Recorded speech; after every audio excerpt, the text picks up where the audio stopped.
पर search light पर क्यों? जितने भी गाड़ी हैं सभी लोग जान चुके होंगे कि असम जाने के बाद में कितना परेशानी है। और सर्च लाइट के बारे में जो केस कर रहा था, गार्ड के बारे में जो केस कर रहा था, हालांकि सर्च लाइट जिसमें डीम फुल होता है उसमें केस नहीं है, और जिसमें डीम फुल नहीं होता है, जो चाइना वाला लाइट है, वो डायरेक्ट जलता है, जो कि मतलब आपको आँख में मारने के सामने जलेगा तो आँख में 100% लगेगा।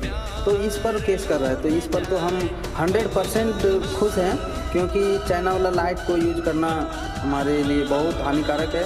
और वो लाइट जलाने के बाद में सामने वाले गाड़ी को कुछ आगे दिखता नहीं है, इसलिए उस पर केस करना आसाम एक स्टेट में क्यों, ये तो 29 स्टेट में केस होना चाहिए इसका बारे में। और लाइट को वहीं पर संग संग फोड़ भी देना चाहिए, तब जा करके जो है कि ये चाइना लाइट से मुक्त होगा।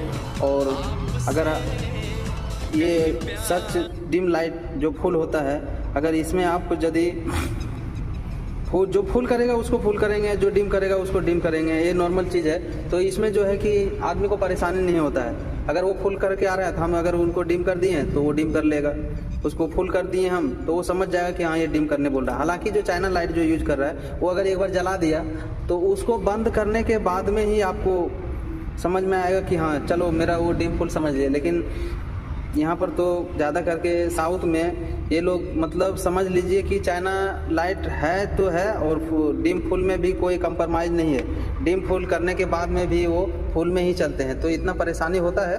हालांकि चाइना लाइट में केस होना बहुत अनिवार्य है, जो कि और गार्ड के बारे में अगर बोले तो गार्ड एक सेफ्टी के लिए लगाया जाता है, जैसे लुकिंग ग्लास हो गया, बॉडी हो गया, सामने का शो हो गया, सामने का ग्लास हो गया, ये सब जो है कि सेफ्टी के लिए लगाया जाता है। हालांकि इसमें अगर केस करता है तो ये सिर्फ मान लीजिए कि एक अगर आप दलाल से पास कराते हैं तो उसमें जो है कि आपका पैसा लेकर के पास करा देंगे। हालांकि ये तो घूस खाने का दिमाग लगा दिया है। चलिए जय हिंद साथियों, असम चलने वाले गाड़ी जितने भी है सुरक्षित और सतर्क रहें, ताकि आपका मेहनत का पैसा बेफिजूल में ना चला जाए।